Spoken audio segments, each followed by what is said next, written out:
So hello guys, welcome back to my YouTube channel and my name is Saransh. And कल थी 11 अप्रैल और कल मैं भोपाल गया था गुना से।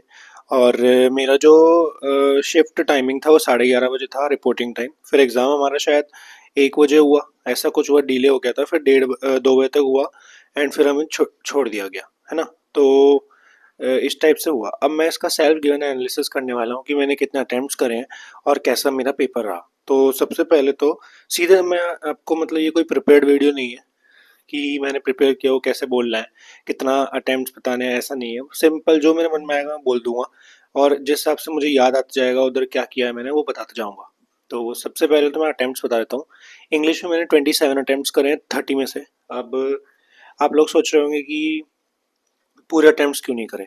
देखो, पूरे इसलिए नहीं करे क्योंकि एक्यूरेसी का गड़बड़ हो जाता है, एक्यूरेसी का डर रहता है ना, कि मतलब एक्यूरेसी सही हो रही है कि नहीं हो रही है। सो 30 में से 27 करें। अब पैरा जंबल में मेरे से 3 नहीं किए मैंने, मतलब पैरा जंबल 5 मार्क का आया था एक, ठीक है। उसमें कुछ तो अरेंज करना था, मंकी, और उस पर था कि मंकी एक उससे कह रहा है कि मतलब किसी से कह रहा है कि मैं बहुत पुअर हूँ, ऐसा करके था।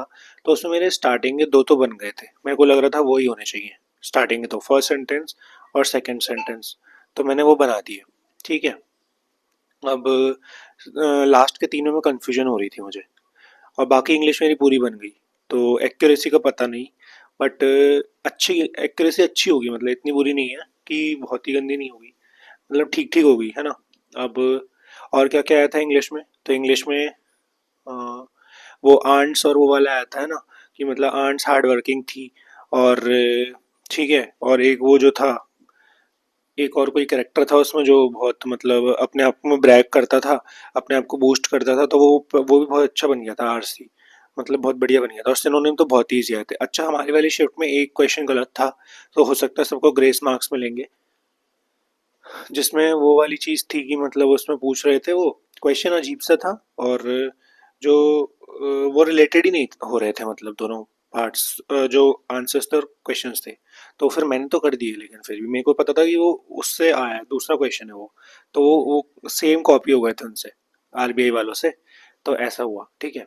फिर और बाकी इंग्लिश में क्या हुआ, बाकी वही, मतलब अपन जो सब चीज़ें थी, एरर वेरर ज़्यादा थे थोड़े, स्पेलिंग मिस्टेक्स थी, किसी में नहीं थी, तो वो फाइंड आउट करने थे, वो सब हो गए थे, ठीक है। फिर सेंटेंस को जोड़ना भी था, तो वो वाले भी हो गए थे अच्छे से।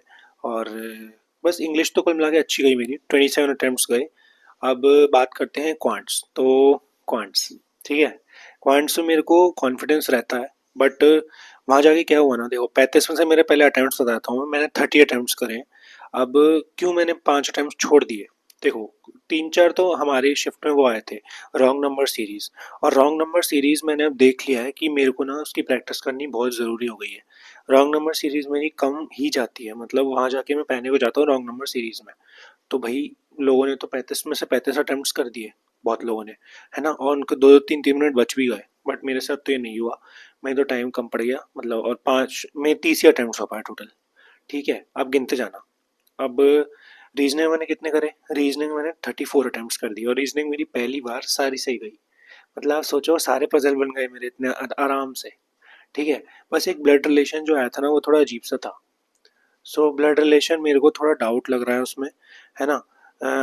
मतलब mother in law father in law ऐसे बन रहे थे, और उसका ऑप्शन जो है, मतलब ऑप्शन में आंटी है, आंटी भी था एक, तो मेरा तो आंटी टिक किया है मैंने, पता नहीं वो गलत है या सही है। ब्लड रिलेशन थोड़ा सा नहीं बना, बाकी तो सब बन गया। सब मीन सब बिल्कुल करेक्ट है मेरा, ठीक है। और क्वांट्स में, हाँ, क्वांट्स में बात कर रहा था मैं, तो क्वांट्स में भी मेरे से सब बन गया। देखो क्या हुआ, हमारे क्वांट्स में क्या क्या आया था, सिंप्लीफिकेशन वगैरह बहुत इजी था, फटाफट कर लिया मैंने, है ना, सब। डी आई वी आई भी बहुत ही सड़ी थी, मतलब बहुत ही ईजी थी, हो गई, ठीक है। अब बात करते हैं अगर रॉन्ग नंबर सीरीज की, तो रॉन्ग नंबर सीरीज में ना प्राइम वाले थे, मतलब जिनका डिफरेंस प्राइम हो रहा था, तो मेरे से ध्यान ही नहीं किया। मेरे पास टाइम था, ऐसा नहीं है टाइम कम पड़ गया, पर वो हो जाता है ना उस टाइम, अपन समझ नहीं आ रहा कि कौन सा गलत है। अब यही अगर सीरीज में ऐसा होता है कि फाइंड करना हो, जैसे 4 है और 5वां फाइंड करना हो, तो मैं जल्दी कर लेता। बट रॉन्ग नंबर सीरीज मुझे हमेशा गुस्सा दिलाती है, तो अब मेरे को रॉन्ग नंबर सीरीज ही लगे लगे प्रैक्टिस करनी पड़ेगी उसकी, ठीक है। तो रॉन्ग नंबर सीरीज़ की और एक ब्लड रिलेशंस की। तो ब्लड रिलेशन की बहुत अच्छे से प्रैक्टिस करनी पड़ेगी। एंड यही थे मेरे अटेम्प्ट्स, तो मैंने बता दिए। टोटल मेरे 91 अटेम्प्ट्स हुए as a EWS category. And I hope मेरा, वैसे तो देखो नहीं हुआ, बहुत ही कम चांसेस है, मतलब 10% चांस है मेरा हो, क्योंकि मेरे स्कोर आएंगे 87, 88, 86, 85 प्लस तो आने चाहिए यार, कि इतनी एक्यूरेसी में मेंटेन करके आया हूँ, है ना। बाकी मेरा कॉन्फिडेंस बूस्ट हो गया इससे, ये हुआ ये वाला एग्ज़ाम देके। एंड बाकी बहुत लोगों के देखे जाएँ, टॉपर्स लोगों ने तो भाई 100 अटेम्प्ट्स करे हैं, तो उनका तो हो गई 95 कट ऑफ जाएगा, 96 तो उनका तो डेफिनेटली होगा जनरल कैटेगरी से। अब मेरा एक दोस्त है, उसने ही 100 अटेम्प्ट करे हैं, ठीक है। तो कह रहा था पेपर बहुत ईजी आया है। मैंने कही हाँ बात तो सही है भाई, उसकी थर्ड शिफ्ट थी, तो मेरी फर्स्ट शिफ्ट थी और उसकी शायद सेकंड शिफ्ट थी, हाँ ऐसा कुछ था।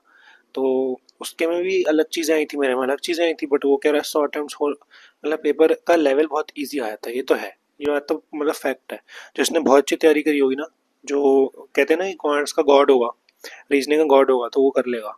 रीजनिंग तो देखो मेरे जैसे व्यक्ति ने कर ली, रीजनिंग मेरे को डफ लगती है मतलब लेकिन इसकी तो रीजनिंग बहुत ईजी होती है, बहुत जल्दी हो गई, 7 मिनट पहले हो गई सोचो। और उसके बाद भी ब्लड रिलेशन में बना रहा हूँ आराम से बैठ के, उन 7 मिनट में मेरे को ब्लड रिलेशन और एक वो वाला होता है ना, जिसमें मतलब 1 2 3 4 5 6 7 8 नंबर्स रहते हैं, और फिर उसको पेयर फॉर्मेशन का आंसर 2 आ रहा था मेरा, ठीक है। और ऐसे ऐसे अब याद तो नहीं है क्वेश्चंस मुझे इतने ज़्यादा, बट कर दिए थे मैंने। और ऐसे लास्ट में वही करे, 2 3 क्वेश्चन जो बच रहे थे ना, एक फिश बन रहा था, फिश, तो उससे fourth digit from the right hand निकालना था, एफ, ऐसे करके।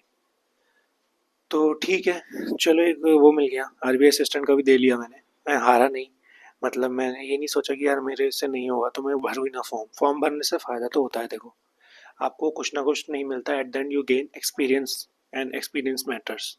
तो अब मुझे काय काय पे फोकस करना है, रीजनिंग। हाँ, एक बात और कि ये वाले प्री ने मेरी रीजनिंग को बहुत स्ट्रांग बना दिया है, मतलब रीजनिंग कर करके बहुत फ़ायदा हो गया मुझे प्रीलिम्स के लिए। जिस प्रीलिम्स में मैं रीजनिंग की वजह से रुक जाता था, अब नहीं रुकूंगा, ठीक है। तो अब मैं करके बताऊंगा, ये फ़ायदा हुआ है।